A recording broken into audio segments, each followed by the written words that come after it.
I'm Greg Hunter. Welcome to USAWatchdog.com. With us, a brand new guest. He has a master's in business. He's a former Wall Street trader and analyst. He runs a very popular website that I've been looking at since my days at network TV back at CNN. It's dollarcollapse.com. If you guessed John Rubino, you are correct. John Rubino coming to us from Idaho. Thank you for joining us today. Thanks for having me on, Greg. Great to talk to you. Now, something else, I'll continue your introduction. You are a published author. You've had 5 books. Your latest book, called The Money Bubble and What to Do Before It Pops. The Money Bubble. You wrote it with our friend James Turk. James Turk says really nice things about you. He says, oh, John Rubino can write. And actually, I got to tell you, you can write. You're a prolific writer on the site. You write great material, including this book, which is why I want to have you on. It's out recently, and just the news lately. We've just had the unemployment figures come in, all-time highs on the stock market. And if you dig down in the data, it's an explosion of part-time jobs and an implosion of full-time jobs. Where are we in the money bubble and the expanding bubble? Where are we in the popping of this bubble? Well, we're in uncharted territory right now, Greg. We've never been in a situation where every major central bank in the world has an unlimited printing press. They can create basically as much new currency as they want to. And they've all pretty much been corrupted by the power to do this. So we're seeing debt soar around the world, and it has been soaring for the last 30 years. And we're seeing all the pathologies that normally come from borrowing too much money. One of the basic premises of dollarcollapse.com is that debt works the same way for a country as it does for an individual or a family, which is to say that if you borrow too much, then your life basically craters. Everything gets harder to do, and you end up doing things in order to deal with your past mistakes that you never would do normally. You start trying absolutely crazy things, and that's where the world's governments are right now.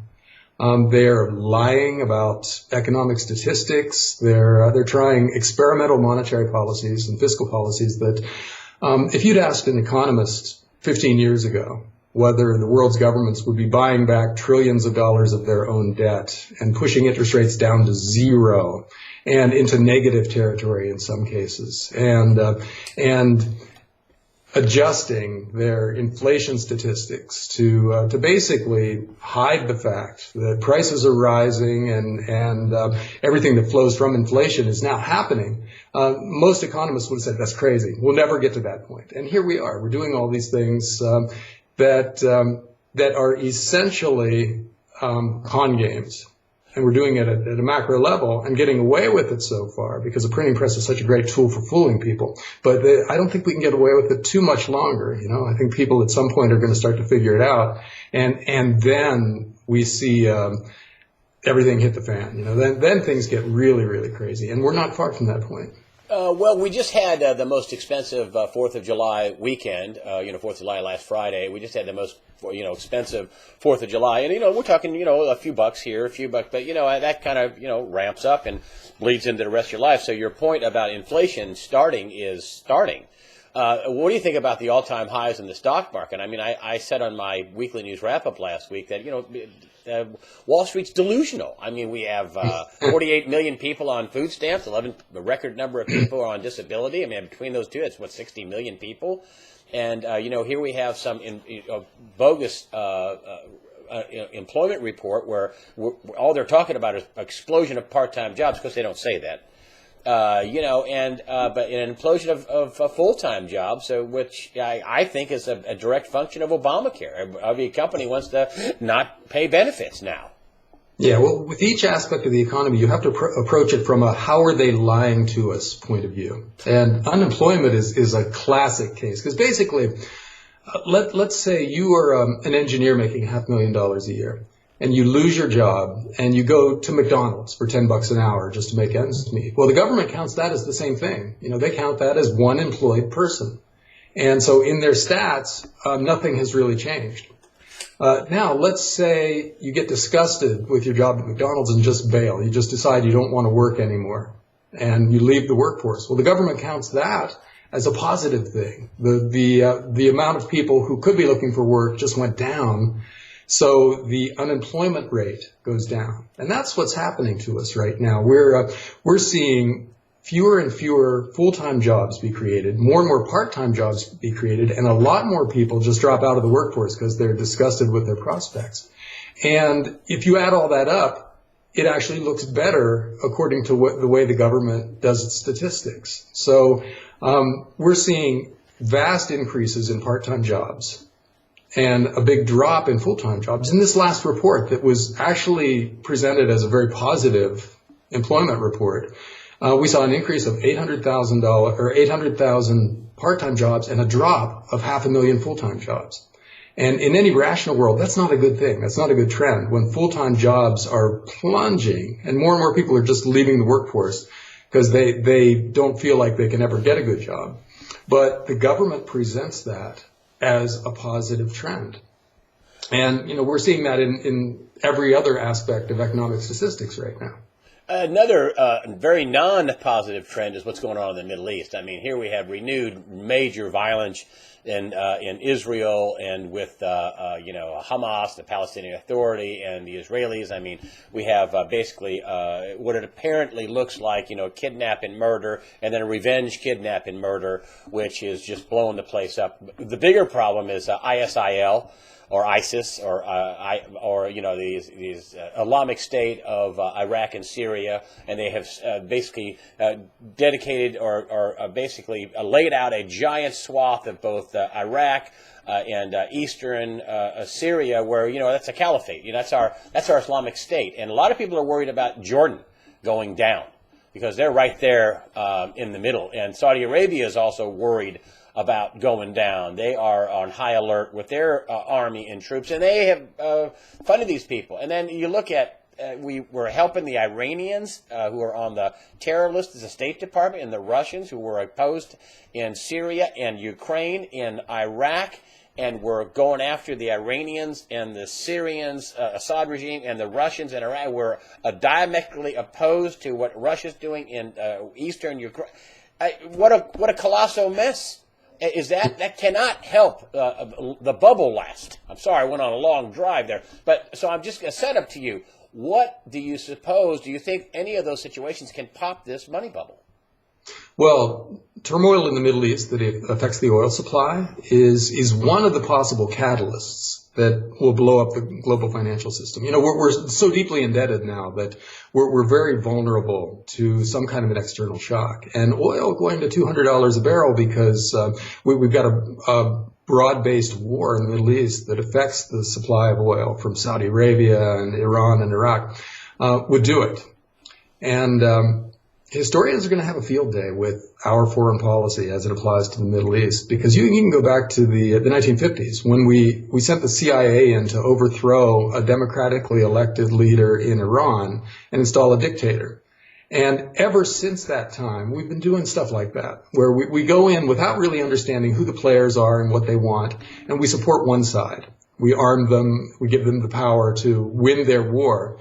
And then as soon as they win their war, they become our enemy because they were never, the friend of the U.S. to begin with. And then we're fighting them and we're arming the other side. And it's gone back and forth like that ever since. And today's a perfect example of that. We armed the Syrian rebels, and then they became ISIS, who are trying to take over Iraq. And now we're allying ourselves with Iran to fight the rebels that we armed to begin with. And nobody is our friend over there because we have such a history of meddling in the Middle East that nobody likes the U.S. Nobody wants to be on our side. They'll take our weapons if their survival is at stake. But as soon as they win, they switch sides and they're our enemies again. So we basically don't know what we're doing over there. And we're trying desperately to continue the flow of oil to the West. But it's getting harder and harder because we understand less and less about what we're doing. And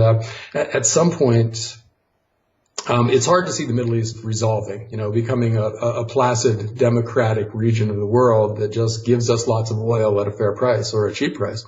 So things are probably just going to get worse and worse there. And the flow of oil is going to get more and more unstable and hard to predict. And that reverberates back to the rest of the economy. If gas goes to $5 a gallon, in the U.S., which it could easily in, even a modest disruption of oil from Iran. Yeah, it's been there before, but that's like a massive tax increase at a time when things aren't that good to begin with, and when consumers are starting to borrow more and more money again, and governments are already deeply in debt, and the derivatives markets are marching towards $1 quadrillion of notional value. The system is incredibly fragile right now because we borrow too much money. It all comes back to the printing press, which allows us to borrow too much money, which makes us incredibly fragile, which causes us to do crazy things in order to prevent this fragility from turning into a 1930s style depression or a Weimar Germany style hyperinflation. And it gets harder and harder as debt increases. So that's really where we are right now. We're so deeply in debt that we don't know what we're doing anymore. And the Middle East could be the catalyst that blows everything up. Derivatives could blow everything up. Japan is insanely indebted right now, and let their bond interest rates go up just a little bit, and that will destroy the Japanese government's finances and cause a currency crisis there, which could reverberate around the world. Well, once you start thinking about all the things that could go wrong, but China's got a terrible problem. China has a terrible, shaky economy. People think it's so strong, but well, China is a big part of the recovery story of the last 5 or 6 years, because they've been buying natural resources around the world and using it to build infrastructure there. But it turns out that was all borrowed money. They borrowed something like $15 trillion in the last 5 or 6 years, which is about equal to the U.S. banking system in size. It's a lot of money for China. And they use that new money coming in from their borrowing to build infrastructure. They built roads and bridges and airports and basically whole cities without much regard to whether those things were going to generate any kind of cash flow in the future to pay off the debt. And it turns out a lot of it's not. So they've got empty cities. They've got ghost cities. They've got airports that with no planes coming and going. And so that was, in a lot of cases, wasted money. And now they're trying to figure out how they pay back their debt without the cash flow that was supposed to be generated by all this infrastructure. And they're in grave danger now. So they could have a financial crisis very easily that also reverberates around the world. So everywhere you look, there are big problems. Well, the consensus I get, and here you've written a book about it, what to do before it pops, that everybody thinks there's going to be a crash, or the bubble's going to pop, or something's going to blow up. Almost everybody thinks it'll be worse than 2008 because we added all this debt. It's kind of a consensus. So it's not a matter of if, it's a matter of when, correct? Correct. We've created so much debt and so much financial fragility that it's like a mountainside that's had snow falling on it for a really long time. It's ready for an avalanche, but we can't know what snowflake is going to be the one that touches off the avalanche. And that snowflake isn't really important in the scheme of things. It's just the one that came at just the right time. So we don't know what will set off the global financial crisis that we've created the conditions for, and we don't know when it'll happen. But because we've created the conditions in which something like that is almost guaranteed, we know it's coming. We just don't know when and how. What's that going to look like to the man in the street when this thing unwinds? I mean, people like Jim Rickards, who also talks about the snowflake moment, so you're in good company. But he says, when this thing unwinds, this is going to be governments going under. This is going to be banks. This is going to be entire governments, and it's not going to be easily fixed. What does that look like to the man in the street?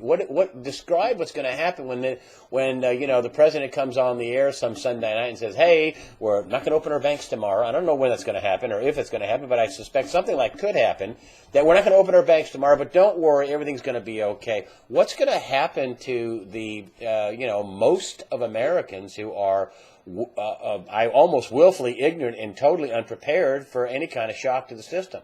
What's it going to look like?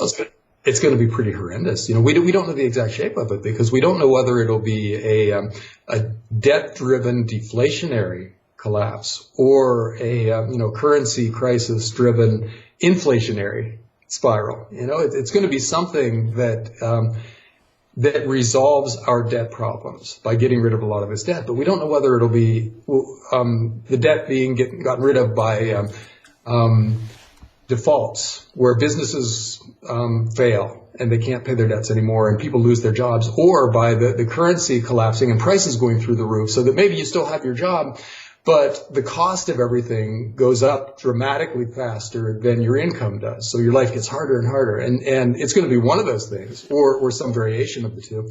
But we don't know what it'll be. But for the regular people, it's going to be incredibly hard because their lives will no longer be under their control. Either the business that they work for is failing, or the currency in their bank account is failing. One or the other. Either way, if you're just getting by today, life is going to get a lot harder.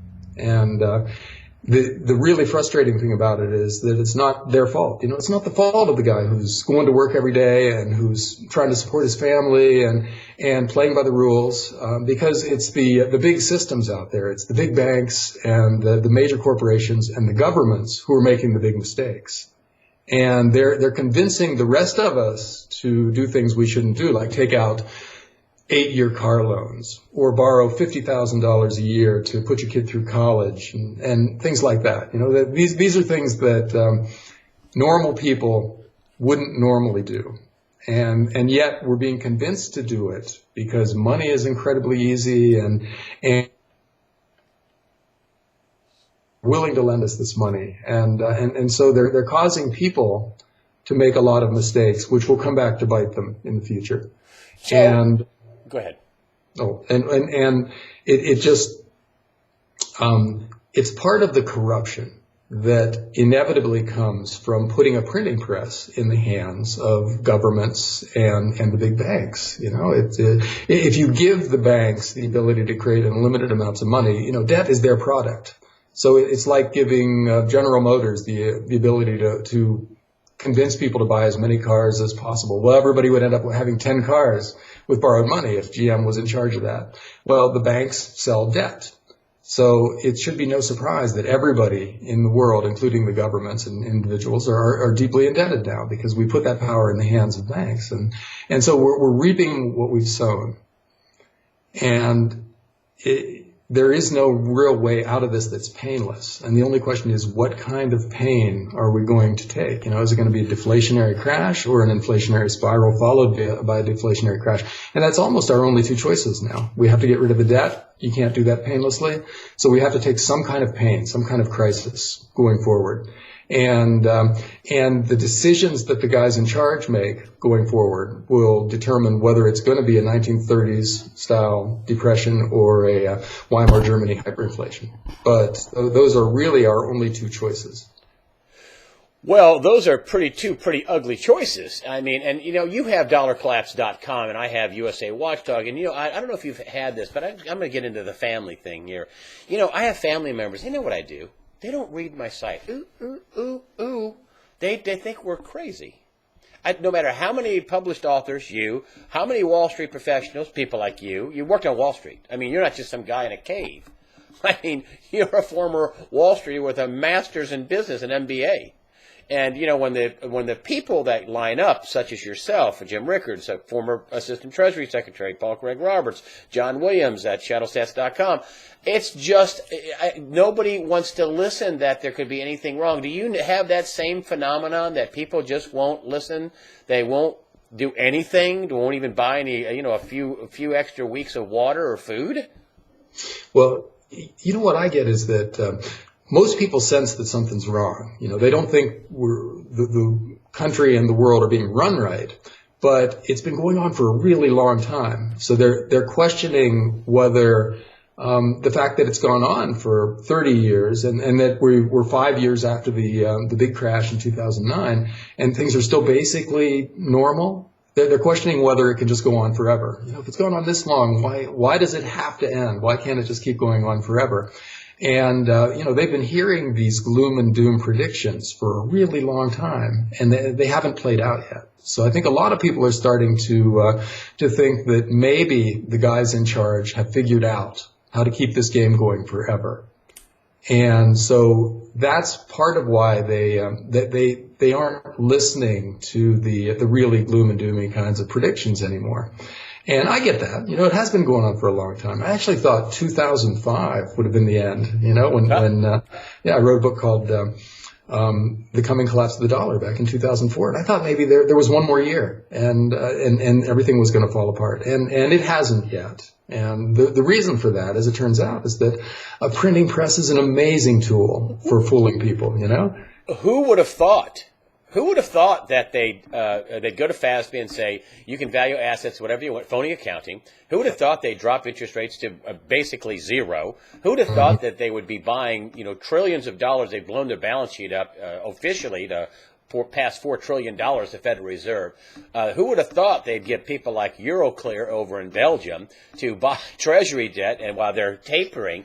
I mean, who would have thought they would have been doing the stuff they're doing? That's what I think has stunned people like yourself and other guests that I've had on, that it's unbelievably fraudulent. Who would have thought they would have rigged the LIBOR rate? Who would have thought they would have rigged the stock market? Who would have thought they would have allowed a program trading where they front run trades and that's legal? Who would have thought they rigged the gold and silver market and then say, there's no manipulation? I mean, who would have thought I'm sorry, I'm going off on a tirade. Who would have thought they did all this stuff? No, Greg, you're right to go on this tirade, because we could spend the entire show just going through the lies that we're being told, one by one, the stock market and LIBOR and gold manipulation and all the rest. Fraud at the banks. They help terrorists. That's a treason. They just get a fine and shareholders pay it. I mean, we just had a recent thing with PNB Paribas and also Citi. I don't think Citi helped terrorists, but PNB Paribas did. They helped Sudan and Iran. And they just get a fine. These are crimes basically across the spectrum, and that nobody goes to prison for this is a sign of how completely the banking system owns the government now. Because if you compare what happened in the savings and loan collapse back in 1990, something like 1,000 of those bankers were indicted. 800 of them actually went to prison. Yes. And the last batch of corporate crimes are vastly bigger than anything the S&Ls did. And not a single one of those bankers have gone to prison yet. And the only difference is that the banks are vastly bigger now, and they're financing everybody's reelection campaign. So they basically have made themselves immune to prosecution at a personal level. And anyhow, it just goes on and on. We could talk about this stuff all day long and not run out of crimes to discuss. I want to get into the final thing, the money bubble, what to do before it pops. Let me just plug this again. What to do before it pops. So that's the question to you. What do we do before this thing pops? Obviously, it hasn't popped yet, and that's the good news. What do we do? Well, the first thing that you want to do is avoid dependence on these fiat currencies that are really the epicenter of this latest, biggest bubble. And so you don't want to have a bank account that's denominated in dollars because, first of all, the interest rate is virtually zero and soon will be below zero, very probably. And at the same time, they're actively trying to make the currency less and less valuable. So you lose both ways now. And you want to swap your financial assets like bank CDs and things like that into hard assets, own gold and silver. And if you're able to, farmland, oil company equities, things like that, things that represent real wealth that governments can't create in unlimited quantities. And that insulates you from the government's ongoing policy of making the dollar less and less valuable each year. And another thing you want to do is diversify internationally, because you can't know which country is going to go completely crazy versus the others that just go through some hard times and come out of it reasonably okay. So if you can move some of your assets outside your home country, that's very helpful, because that means that if things get really crazy at home, you've got some assets that might be beyond the reach of the guys who really get rapacious. When you say really crazy, you're talking about social unrest. I mean, I fear, what I really fear aren't terrorists. I fear somebody whose EBT card only buys them, instead of a week's worth of food, only buys them 2 days worth of food. I fear that somebody's who's a $10 an hour job can barely get them by when gas is, as you said, $5, $6 a gallon or whatever, if that happens. I really think that people will go crazy because they'll be in a bind. They'll be starving or suffering or whatever. What say you about social unrest? Well, yeah, social unrest is basically guaranteed. You look around the rest of the world right now and you're seeing it. And that's because food prices go up beyond the incomes of people in Latin America or the Middle East or wherever. And that's when you get social unrest. That'll happen on some scale here, probably, based on the trends. But what I'm really worried about is governments running out of money and then going after financial accounts or imposing really serious wealth taxes on their citizens. And Europe is already looking at variations on that, where they go into your bank account and just take 10% or 20% out to protect your bank from going bust, or they impose a 10% across the board wealth tax. And, or, in the 1930s, they made gold illegal, gold ownership illegal. They just, passed a law that said everyone has to turn in their gold, give it back to the government. And then they, depreciated the dollar versus gold instantly after that. And so we will see variations on wealth taxes and other kinds of asset confiscations going forward, as governments completely run out of money and lose the ability to just print new money. But we can't know which government is going to do what. So it makes sense to move some money around the world, buy a little bit of Latin American real estate or store some gold in a Swiss vault or a Singapore vault or whatever. Do things like that. You could just have some gold and silver that, you don't have to put at this point, you don't have to put your Social Security number down, I guess. That's what people tell me when they buy it. They just, walk into a coin store and buy it and hold it. Oh, absolutely. I mean, it's not like holding a stock. I mean, what asset could you do that? If you go to buy a stock, I'd like to have your Social Security number. If you open a bank account, I'd like to have your Social Security. If you buy, tangible assets, if you buy food or gold or silver or, or a nice fuel-efficient car, that really is invisible to the government. Oh, yeah. You should absolutely have some precious metals on hand. That's really the basis. That's the most risk-free asset that you can acquire. So that should be the basis of your financial life. That's your, in effect, cash. That's the real money. And then you go upward on the risk spectrum from there. You move some money overseas, you buy some hard assets of other kinds. If you can buy some farmland, great. If you can buy some energy stocks, great. They're more risky than cash on hand, but they can also go up in value in a currency crisis. Well, they also, I've had people that come on and say, well, I don't have any money to buy gold and silver, and that is sad. There's a lot of broke people in America. They're just living paycheck to paycheck. And, I say get rid of your smartphone, get rid of your data plans, get rid of your cable, buy some food, buy some water, buy some canned goods. You don't have to get fancy and buy all these exotic MREs or whatever. Is that something that the lower end of the scale should do? Isn't that a safe insurance play? That's what we're talking about, insuring yourself. Isn't that a good insurance play? Just buy some food and water. Sure. Well, trying to be as self-sufficient as possible is a very good idea for everybody. And if you don't have a lot of cash to invest, then that's really what you need to do. You need to make yourself as indispensable as possible on your job.